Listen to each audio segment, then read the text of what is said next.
Hey guys, today we're going to be talking about building relationships with your downline coaches. And one of the best ways to do that is through personality tests. It helps us so much to learn how people tick and really get a better grasp of how to, work with them in a work environment. Especially if these folks have just kind of been your friends before, you may not know how to deal with them in this place. So that's what we're going to kind of help you with. Beachbody uses a personality test called the color code. It's very effective. Now, there are 1,000,001 personality tests, and they're all good. This is just the one that Beachbody uses the most regularly, and so we use it because it gives us kind of, we all have the same language that we're going with, and we all have the same way we describe things. So if you say someone's a red, we know what they're talking about. So that's why we want you to do that one. So if you haven't taken it, go to www.colorcode.com. Take it. You can take it for free, and also have all of your downline coaches take it too, so you know how to work with them. So here are some brief descriptions. I've got them written down, so I am going to be looking down and referencing just to make sure I don't screw it up. But to start, first ones are reds. I'm a red. Reds are your power people. They are driven. They are self-motivated. They have high deadline motivation. They like to get stuff done. They're very disciplined in their work. They have a strong work ethic. They like things a certain way. The best way to motivate one of these people, I've found, is to give them specific leadership type things to do.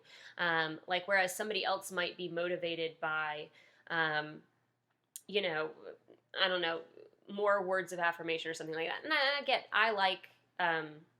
I like words of affirmation, but the thing that's going to get me excited and keep my motor revved is like my upline coach will let me lead a team call every now and again. Doing a video like this where I have the responsibility for a certain, topic. That motivates me. So your reds you're going to get the most out of them when you're constantly giving them tasks that they can complete and feel like they've done a good job on and, done to their satisfaction. Blues, these are your relationship folks. Their number one, strength is intimacy.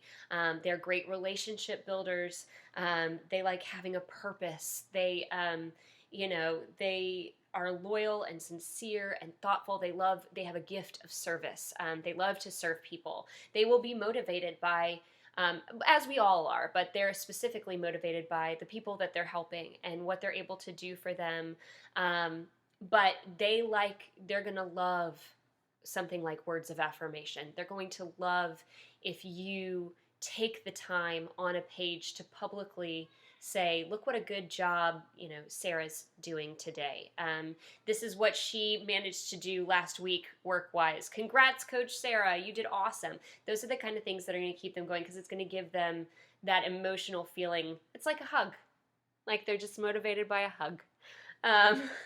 So I would say, too, especially like if you publicly talk about how some work that they're doing is impacting their team, that's showing specifically not just that they did a good job, but the emotional quality behind how their job was done, if that makes sense. So your whites. Whites are your peacekeepers, and whites are a little tricky, especially for someone like me, because they're kind of the polar opposite. But they want to feel calm in the midst of conflict. They want their gifts are clarity and tolerance. And they are kind and adaptable and good listeners. I think, one of the things that would probably motivate these people a little more would be a private message that talks about what a good job they're doing and what a strength they are to the team.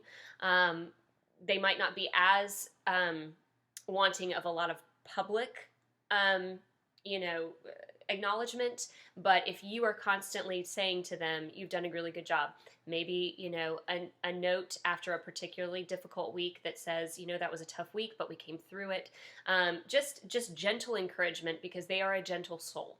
And, you're also going to have to really back them up and help them out when they are in a situation where something in one of their challenge groups is really stressful or there's conflict or something like that, because that's going to make them want to run.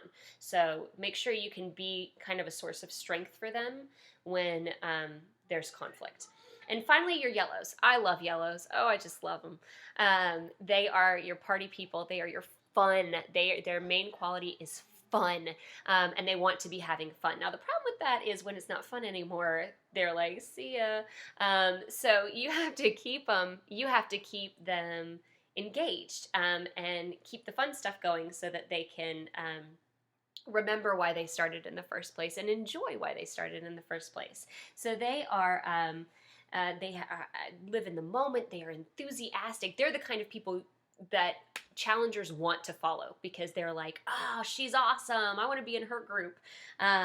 They are charismatic. They're spontaneous. They're sociable. So these are your people that are the most fun to motivate because if you do little challenges with prizes and they're the ones who will get on and smack talk each other and be like, I'm going to win that prize. And so those are kind of the fun people to have in the group. The problem is that if they aren't having fun, you're going to have to get them on the phone and be like, hey, this is fun, remember? So, every person has their own types of challenges as well as their strengths. So, again, your challenge after this is to find out what your strength is, what your color is, and if you've already got some active coaches in your downline, get them to take it too so that you can figure out how to best deal with each other and communicate with each other. And learning that form of communication is going to help you build that relationship in a way that you didn't know was possible. So thank you.